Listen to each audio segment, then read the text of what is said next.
Hey guys, so I've had a few of you asking about tips for deadlifting a shoulder mount, so I thought I would make a video on that to help. There's a few different versions that you can do. There's, start with the easier one and then work your way up. I'll do 3 different versions in this tutorial, but if you have questions about harder ones, pop them in the comments and I'll get back to you.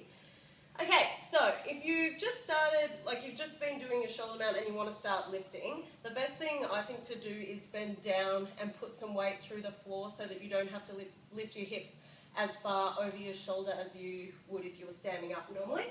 So your shoulder goes into place as you usually would and your hands go onto the pole as you usually would as well.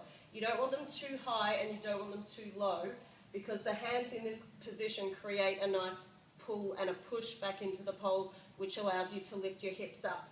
So from here, if you can choose either leg, doesn't matter. Start to lift one up and then sort of pop off the other one to allow you to lift the hips. So that you're not lifting 2 legs off the floor at the same time. So it sort of goes one and then you pop the other one, and as you get better at that, you can just lift. So you bring one up and then the other one lifts and then the legs go out. And then you control it down. You always train the down because it helps when you are going to go up. So just that one again. If you're going to pop, you take the leg off and then you sort of pop through that foot there until you get strong enough that you can just lift it. And coming back down. So the next one would be to lift both feet off at the same time and lead with the hips. And then tuck your knees to your chest and open them out. So going over with 2 bent legs is going to be a lot easier than 2 straight legs, which we'll get to later. So 2 bent legs. For this one, you do want to start up on your toes because then all you have to do is engage your muscles and you'll be able to lift off easier. So I lift, I take my legs back, I lead with the hips, tuck the knees in and take the legs out. And then again, controlling it back down. So you can always just rewind if you want to watch that again.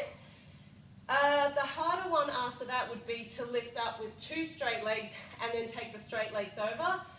And of course with all of these you can do reps to make yourself stronger. Don't just do one like I just did. So the 2 straight legs you want to lift, have 2 legs together, 2 straight legs come over, and lowering down back to that same position and taking the legs over again. And yeah, as many as you like. So that's it. Pop any questions in the comments box and don't forget to like my page on Facebook. It's Kristy Sellars Pole Artist. And yeah, I hope that's helpful.